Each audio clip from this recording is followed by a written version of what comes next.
पौधों का वर्गीकरण। इस वीडियो में पौधों का वर्गीकरण पुष्प के आधार पर, आकार के आधार पर, आयु के आधार पर।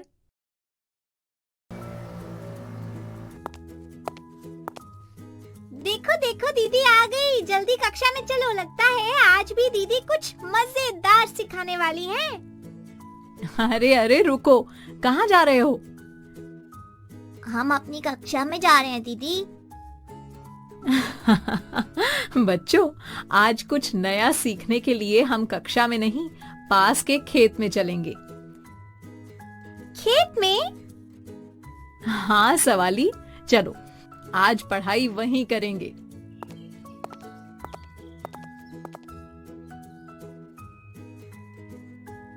आओ बच्चों, उस पेड़ की छाया में बैठते हैं।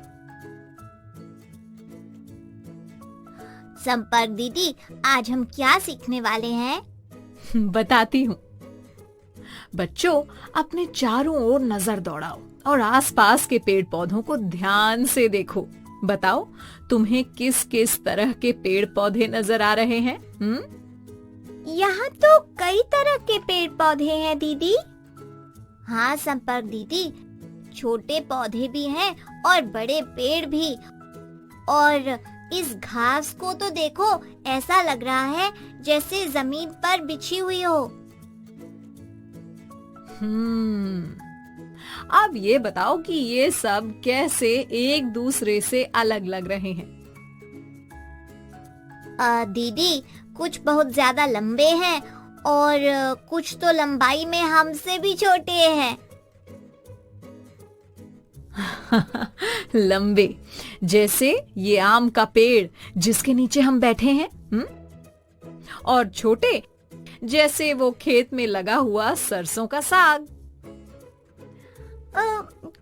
कुछ में तो सुंदर फूल भी लगे हैं और कुछ में फूल हैं ही नहीं। कुछ बिल्कुल सीधे खड़े हैं और कुछ जमीन की ओर झुके हुए हैं। देखा, कितने अलग अलग प्रकार के पेड़ पौधे हैं।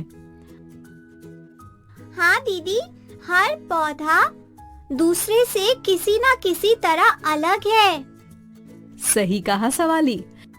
सभी पेड़ पौधों में कुछ समानताएं होती हैं और कुछ विविधताएं। इन सभी के आधार पर हम इन्हें अलग अलग समूहों में बांट देते हैं। इसे पौधों का वर्गीकरण कहते हैं। अच्छा, पेड़ पौधों का भी वर्गीकरण? हाँ खोजी, इससे इनके बारे में समझना आसान होता है ना। पता है बच्चों, पेड़ पौधों को उनके आकार, आयु और पुष्पों यानी फूलों के आधार पर अलग अलग समूहों में बांटा जा सकता है। कैसे संपर्क दीदी? बताती हूँ। सबसे पहले बात करते हैं आकार के आधार पर पौधों के वर्गीकरण के बारे में। आकार यानी बनावट ना दीदी?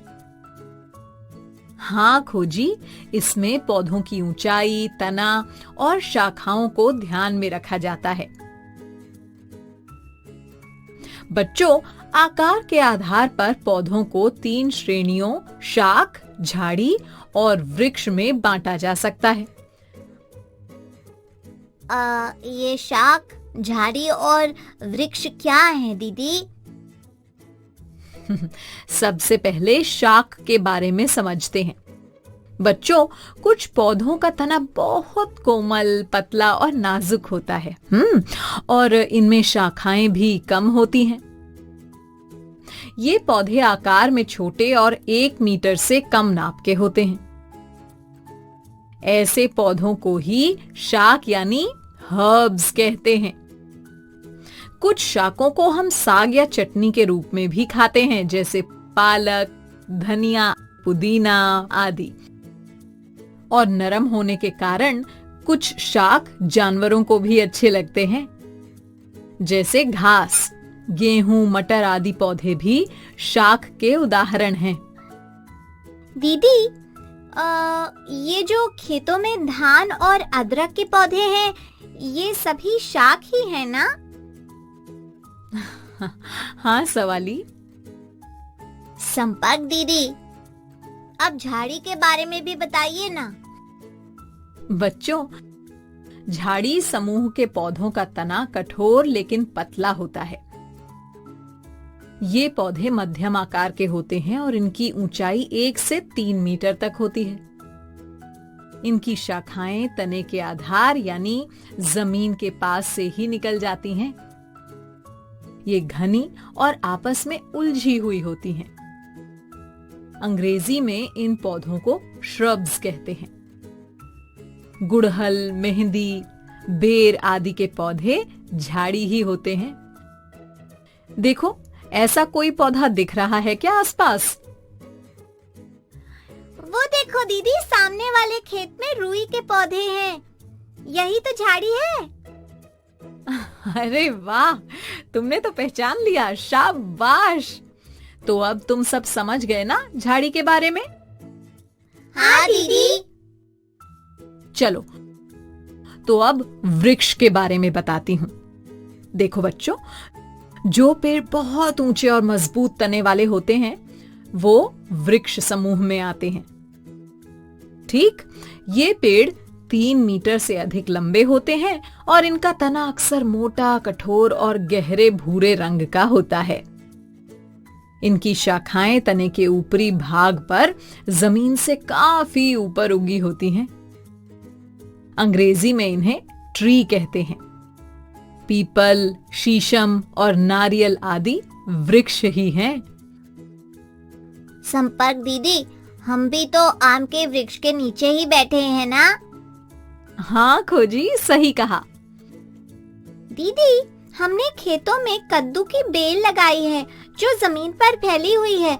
न तो वो शाख है, न झाड़ी और न ही वृक्ष। तो वो पौधों के कौन से समूह में आएगी? मतलब तुम सब ने बहुत अच्छे से मेरी बताई बातों को समझा है। चलो, अब इनके बारे में भी समझते हैं। देखो बच्चों, शाख, झाड़ी और वृक्ष से अलग पौधों का एक अन्य संवर्ग भी है। इन्हें लताएं कहते हैं। लताएं? हाँ, लताएं। जैसे कद्दू, लौकी और तुरई की बेल देखी तो होगी ना तुम सबने? हाँ दीदी, देखी है हमने। लताएं 2 तरह की होती हैं, विसर्पी लताएं और आरोही लताएं। विसर्पी और आरोही मतलब? बच्चों, विसर्पी लताएं मतलब सर्प यानी सांप जैसी। इनका तना बहुत कोमल और कमजोर होता है, जिसके कारण ये ऊपर की ओर नहीं उठ पाती और जमीन पर ही फैलकर बढ़ती रहती हैं।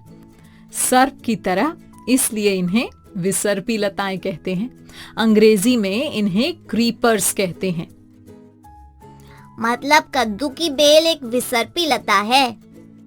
हाँ खोजी, तरबूज, टिंडा, घिया आदि की बेलें भी विसर्पी लताएं ही होती हैं। दीदी, आरोही लताएं कैसी होती हैं? बच्चों, आरोही लताओं के तने भी कोमल और कमजोर होते हैं, लेकिन ये लताएं किसी अन्य पेड़ या वस्तु का सहारा लेकर ऊपर चढ़ जाती हैं। ऊपर चढ़ती हैं मतलब क्लाइंब करती हैं, तो इन्हें अंग्रेजी में क्लाइंबर्स कहते हैं। दीदी, ये जो खेत में खीरे और करेले की बेलें हैं, ये आरोही लताएं ही है ना? बिल्कुल सही। तो बच्चों, समझे ना कि कैसे पौधों को आकार के आधार पर अलग अलग समूहों में बांटते हैं? हाँ संपर्क दीदी, पर पुष्पों के आधार पर कैसे वर्गीकरण होता है? बच्चों, फूलों के आधार पर पौधों को 2 श्रेणियों में बांटा जा सकता है, पुष्पी और अपुष्पी पौधे। पुष्पी और अपुष्पी पौधे? बच्चों, पुष्पी पौधे यानी ऐसे पौधे जिन पर फूल और फल लगते हैं। इन पौधों में जड़, तना और पत्तियां स्पष्ट दिखाई देते हैं। इन्हें पुष्पी पौधे यानी फ्लावरिंग प्लांट्स कहते हैं। जिन जिन पौधों में अब तक तुम लोगों ने फूल देखे हैं ना, वो सब पुष्पी पौधे ही होते हैं। सूरजमुखी, गुड़हल, गुलाब, सरसों आदि सभी पुष्पी पौधे ही हैं। अपुष्पी पौधे कौन से होते हैं दीदी? खोजी, अपुष्पी पौधे यानी बिना फूलों वाले पौधे। देखो, नाम से ही समझ आ रहा है ना, इन्हें नॉन फ्लावरिंग प्लांट्स भी कहते हैं। तब तो इनमें फल भी नहीं लगते होंगे। सही कहा सवाली। इन पौधों में पुष्पों की जगह विशेष प्रकार की रचनाएं यानी बीजाणुधानियां होती हैं, जिनमें से उत्पन्न होने वाले बीजाणुओं से नए पौधे पैदा होते हैं। कवक, शैवाल और फर्न आदि अपुष्पी पौधे हैं, समझे ना? जी दीदी। बच्चों, आयु के आधार पर भी पेड़ पौधों के समूह बनाए जाते हैं। दीदी, पेड़ पौधों की भी आयु होती है? हाँ खोजी, आयु मतलब पेड़ पौधे कितने समय तक रहते हैं। आयु के आधार पर पौधों को 3 भागों, 1 वर्षीय, द्विवर्षीय और बहुवर्षीय में बांटा जाता है। इनका क्या मतलब? अरे ये तो बहुत आसान है, नाम से ही समझ आ जाता है।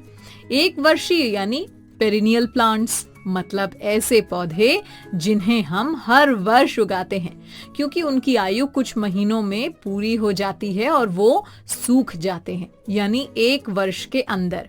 इसलिए उन्हें दोबारा फिर से उगाना पड़ता है। ज्यादातर शाक पौधे 1 वर्षीय ही होते हैं। जैसे गेहूं? सही कहा सवाली। 1 वर्षीय 1 वर्ष, तो फिर द्विवर्षीय पौधे 2 वर्ष तक जीवित रहते होंगे, है ना दीदी? हाँ खोजी, द्विवर्षीय पौधे यानी बायनियल प्लांट्स अपना जीवन चक्र 2 वर्ष में पूरा करते हैं। पहले वर्ष में इन पौधों की जड़ें, तना और पत्तियां पूर्ण रूप से विकसित होती हैं और दूसरे वर्ष में फूल तथा फल लगते हैं और बीजों का निर्माण होता है। उसके बाद ये पौधे नष्ट हो जाते हैं। इस प्रकार के पेड़ पौधे बहुत कम होते हैं, जैसे केला। अच्छा दीदी। तो अब रह गए बहुवर्षीय पौधे यानी एनुअल प्लांट्स। ये पौधे कई वर्षों तक जीवित रहते हैं और इन पर फूल, फल आदि लगते हैं। झाड़ी और वृक्ष बहुवर्षीय पौधे ही होते हैं, जैसे अमरूद, बरगद, गुलाब आदि सब बहुवर्षीय पौधे हैं। तो दीदी, ये आम का वृक्ष कितने वर्ष का होगा? ये कम से कम 10 वर्ष का तो होगा। जानते हो, कुछ वृक्ष तो 100 वर्षों तक भी रहते हैं। सच्ची दीदी? हाँ खोजी, ये वृक्षों की एक रोचक विशेषता है। अब तो तुम समझ गए ना पेड़ पौधों के वर्गीकरण के बारे में? हाँ दीदी। तो अब मेरे कुछ सवालों के जवाब दो। अपने आसपास देखो और कुछ ऐसे पौधों के नाम बताओ जो शाक हों। ये मेथी, हल्दी, टमाटर और मिर्च के पौधे। कैसे पता लगा कि ये शाक हैं? क्योंकि इनका तना हरा, कोमल और नाजुक है। हाँ खोजी, देखो ये आकार में भी छोटे हैं और इनमें शाखाएं भी कम हैं। ऐसे ही पौधे शाक कहलाते हैं। ये नींबू का पौधा भी शाक ही तो है। अरे नहीं सवाली, नींबू का झाड़ शाक नहीं है। हाँ सवाली, शाक तो कोमल और कमजोर तने वाले और 1 मीटर से कम नाप के पौधे होते हैं, और ये तो ऐसा नहीं है। अरे हाँ, मैं तो भूल ही गई थी। तो फिर ये नींबू का झाड़ अगर शाक नहीं है तो क्या है? ये झाड़ी है संपर्क दीदी, क्योंकि इसका तना मजबूत है और आकार भी लगभग 2 मीटर लग रहा है।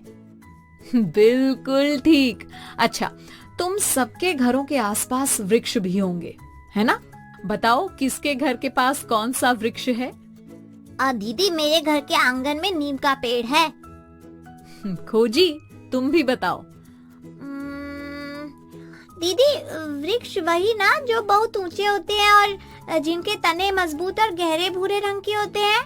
हाँ खोजी, और उनकी शाखाएं भी तने के ऊपरी भाग पर उगी होती हैं। ऐसा तो हाँ दीदी, याद आ गया, हमारे खेत के पास बरगद का वृक्ष है। शाबाश बच्चों। अब किसी ऐसे पौधे का नाम बताओ जो बहुवर्षीय भी हो और पुष्पी भी। पुष्पी और बहुवर्षीय दोनों? जामुन का पेड़ और अमरूद का पेड़ भी दीदी। शाबाश बच्चों, अब तुम सब पौधों के वर्गीकरण के बारे में जान गए हो।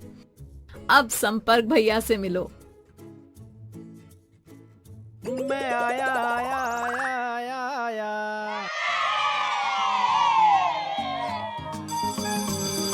ओके बच्चों, बाय बाय बाय।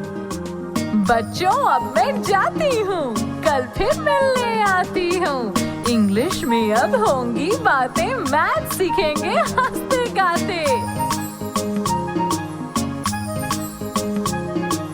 पहेली, किस्से और कहानी सुनना अब तुम मेरी जुबानी। बात पड़ी है सीधी सीधी, मैं हूँ आपकी संपर्क दीदी। संपर्क फाउंडेशन।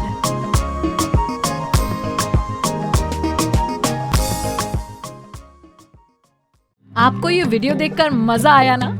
अगर आप इस वीडियो से संबंधित अन्य संसाधन जैसे कि अन्य वीडियो, गतिविधियां, क्विज इत्यादि देखना चाहते हैं तो अभी डाउनलोड करें संपर्क स्मार्ट शाला मोबाइल एप्लीकेशन। और हाँ, अगर आपको ये वीडियो अच्छा लगा हो तो इसे जरूर लाइक करें। और भी नए नए वीडियोस देखने के लिए सब्सक्राइब बटन पर क्लिक करना न भूलें। मिलते हैं बहुत जल्द YouTube और संपर्क स्मार्ट शाला ऐप पर।